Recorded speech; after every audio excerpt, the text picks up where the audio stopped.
Hello and welcome to another Lord of the Rings Rise to War video. This is King Under the Mountain playing in Toby with Exoburn SDCC against Home, Power and Drum in the main, should we say, with a couple of bits on the side. So there is now 4 kingdoms that have been made on the map. I won't go across from here, but there is a green kingdom just coming up the side here, and there's also a blue kingdom which is just sneaking around from the top. Which look like they've made some alliances with people, so probably won't go into that right now. There's been some really good battle pins, particularly this one currently in Dunland. There's been a lot of fighting there. There's been quite a bit in Enedwath, and it's been actually a very good server for fighting in general so far, and it's been fairly even. But we do seem to be getting the upper hand as the Red Kingdom. So just to go for a few things, I did mean to do an update earlier in the week, but I haven't yet. So, commander level wise, currently I have 2 level 50, so I've got Dane up to level 50, and I'll show some battle reports of Dane shortly because I think he's kind of turned the tide a little bit personally on the sort of hits that I've been making on people. Gandalf's been level 50 for a while, but again, he's basically just farming some tiles more than anything else. Isildur is currently in a melee build, hence the equipment that he's got, even though the firework's not great for him. That's the build there, and he will hopefully be level 50 later on today, which I think will put me in a good position because most people are sort of around about level 45 to 46. So I've done this through quite a lot of mock battling on a 300 and through hitting a lot of neutral camps, which I sort of alluded to in the last video I did, but I do need to go more into that at some point. So Dwallin's slowly leveling up, he's at level 44. And I've started working on Faramir, who I've never worked on before. So this is what I've gone with at the moment, build-wise, which I'm pretty sure is about right for the build. I know some people go into Gallant with extra points just to get the extra might and speed. So I'll see what happens with him. Looking forward to bringing him out to have a few fights later in the season, probably another 2-3 days on Faramir, I would think. And I'll bring Dwalin out too then, so it's quite good. And then as far as the pathers go, we've got Aragorn, Gandalf the White, and Theoden, who is also a pather at the moment. Other than that, Eowyn is starting to be built up a little bit, but again, not really using her at the moment. So this is where we currently are. I just kind of wanted to touch on a few things. So it was a couple of individual battle reports. So there's been quite a lot of battle reports from the last few days. So I'll just go into a couple. As you can see, there's been a lot of failed. My fort went a little while ago.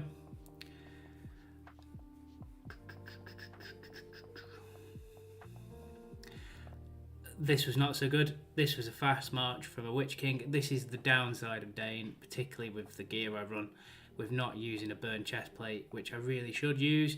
These are the kind of results you get against a Witch King, which isn't fantastic, but if you looked at it from a resource trade point of view and gold, it's probably not actually that bad. I'd have to work it out, but Witch Kings absolutely melted me. I would hazard a guess in the first few rounds. I'll have a quick look down there. Where is round 1? So the War Drummers take effect, which you'd expect. Alchemist, 34,000 burn damage to Guardians. I mean, that is obscene. And then again, 53,000 burn damage. The Ram Riders don't really even get to attack. In fact, they don't get to attack because the Witch King wipes them out. So that round 1 is absolutely outrageous. Let's have a look at round 2's damage did. I would suspect the fight was pretty much over in those first 2 rounds. So even the War Drummer's doing 12k there. Alchemist 50k on the Guardians. It's just absolutely obscene. Yeah, so yeah, it was interesting. But I think if we do actually get, I'd be interested to see what we do actually get to in round 3. If we get to anything at all. Whirlwind 18k and 23k. To be fair, considering how many troops I've actually got left, that's actually not a bad hit. Another 50k of burn damage as well in round 3. I mean, the damage from War Drummer Alchemist combination is just absolutely outrageous. Where is All In? Oh, I mean, what a waste of a hit. So I suppose it could have been better for us. All In with Lethal Weapon literally just wiped out 34 Swan Knights. Not ideal, should we say. However, the Marksman's done well there. Taking out one unit of Swan Knights when there's only about 3 of them left. Anyway, so that wasn't a great hit. However, these are the kind of hits that Dane I've become accustomed to doing. So wipes through a Gandalf pretty clean. Again, it always hammers a Gil-galad. Quite a good Gil-galad, but Dane tends to just walk through Gil-galads, to be honest. Let's have a look what other ones we've got. That was Gandalf against the Galadriel. Quite a good Galadriel, but with a level difference, you're never going to win that fight. So Gandalf's pretty much won that easily. Let's have a look here. This will be another Dane attack. The problem I find with Dane is he does die, as you can imagine. It's just how much damage he does in the meantime is the key to Dane, really. So again, another good Gil. And the thing with Gil, particularly in these kind of builds, where obviously the evasion's in there for the elves, you pretty much concede the first 2 rounds with Dane, and then in round 3 you just hit for an obscene amount of damage and 4, and unfortunately the squishy elves can't take it, and then he obviously dies, wiped to an Elrond. Where else was a few more down here? I think I could just switch it to PvP to save me looking through this. There's a lot of tiles flipped. There was an Elrond. I won't mention whose name that is on his Elrond. But good to see you, HJ. Yeah, so his Elrond is actually quite a good Elrond. And what I will say about Elrond is it does do quite a lot of damage to Dane, but then this was crazy. Admittedly skilled wrong because he hadn't switched it over from the weekend, I would hazard a guess, from boss hunting.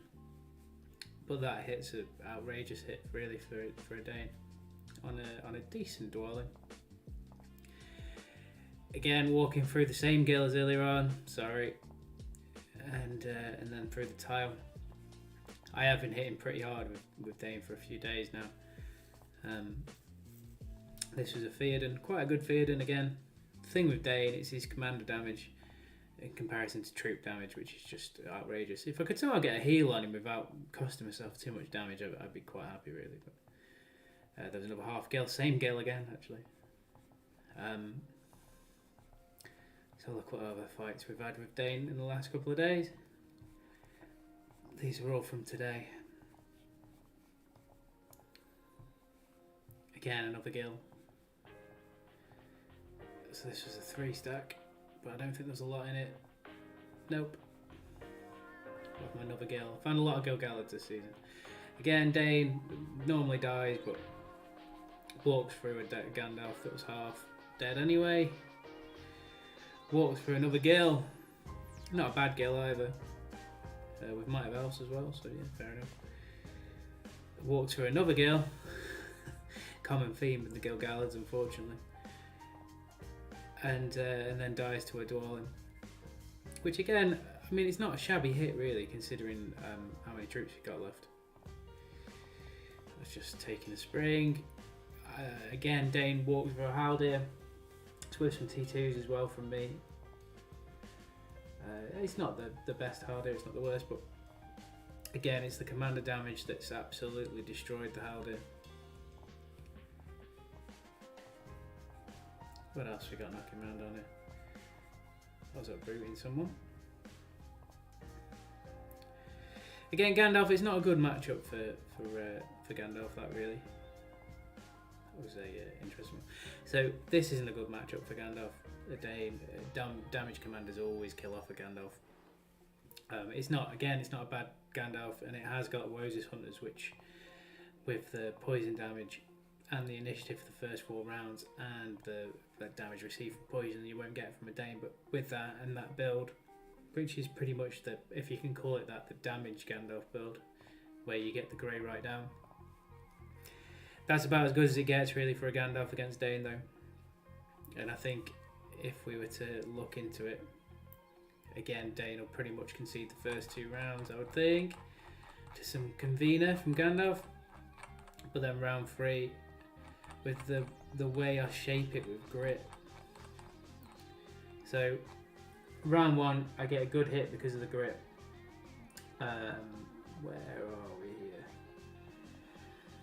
So Iron Foot launches. We've already got 3% damage there, so the Iron Foot will launch with some grit. Obviously it hasn't hit, so you keep the grit. That's the good thing about Dane and grit. You don't waste any stats of Dwarven grit, because if it doesn't hit, it just carries over. So round 2 we should have King Under the Mountain, which will hit pretty hard, I think. If it hits, yeah, there we go. So I also got a lethal weapon proc, and this is why I like lethal weapon. It always seems to proc on the skills that you need it to. So plus the 50% there.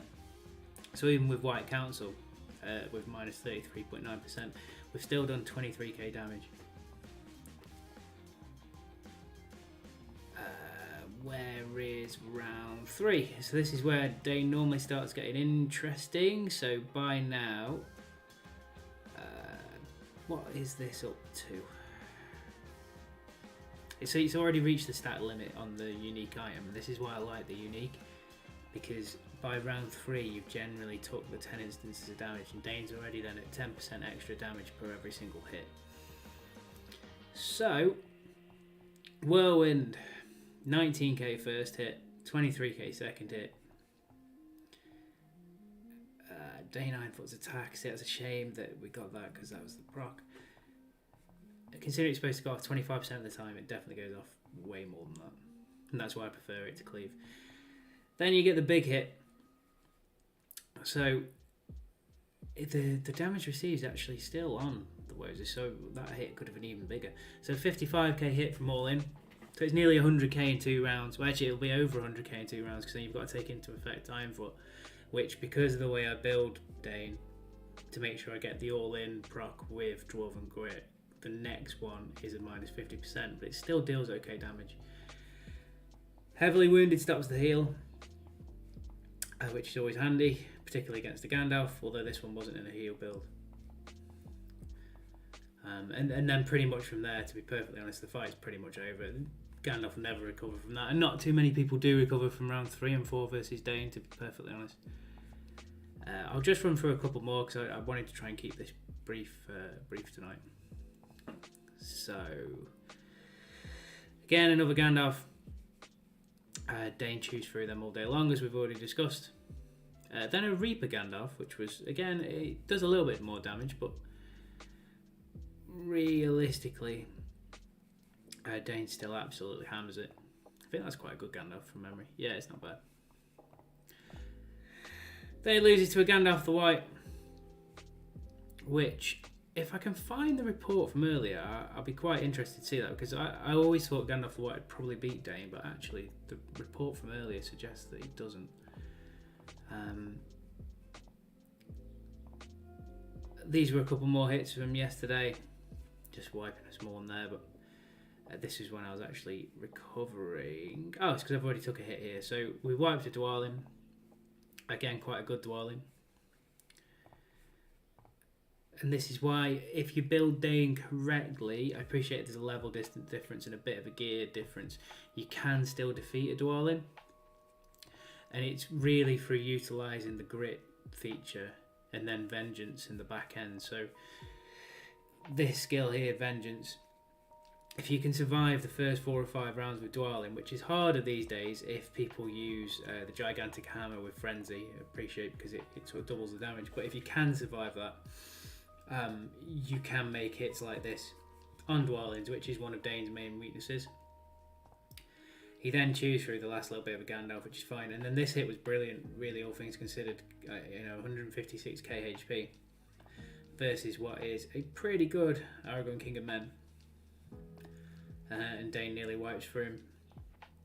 How he manages to get that much commander damage, considering he's only got 156k HP, is pretty amazing. Just a few more, and then I'm done. So again, another Gandalf. Another Dwalin, which does hurt this one, to be fair. Again, cleave probably, yeah, a cleave axe will do a little bit more, particularly on Dwalin. And then he nearly gets through a Gandalf the White with half health. And this is why I like using Dane. Yes, he hurts your own barracks, but realistically, he will chew through a couple of armies at a time unless something really drastic goes down. This is a good Gimli, I think, from memory. Yeah, there we go. Gimli. And then half an hour going with OBs. So it was just really to go through a few reports. There's plenty more, and I will do more of these sort of videos with these reports on at some stage. I'd really like to find that Gandalf the White one there from earlier, if possible. There we go. I knew I'd find it somewhere. So there is a level difference here. I was full. I'm pretty sure the Gandalf the White was nearly full. But it's a quite well geared Gandalf the White. I'd be interested to see how Dane did against the Gandalf the White with a unique, like a genuinely high geared Gandalf the White, particularly with the sort of focus build. But on first glance, looks quite good. Just have a quick look again into the hits on round 3 and 4. Just because I like seeing how much damage you can do in those rounds. This is without, all in hits again later in the fight, but the way this game stacks damage and sort of snowballs, if you win in the early rounds, you tend to win the fight. The good thing about Dane is, yes, you may concede rounds 1 and 2 sometimes. You can get some good damage from Iron Foot through Dwarven Grit, and you can get some good damage through King Under the Mountain from Dwarven Grit, but really comes into his own in round 3. These kind of hits in round 3, not too many armies can sustain.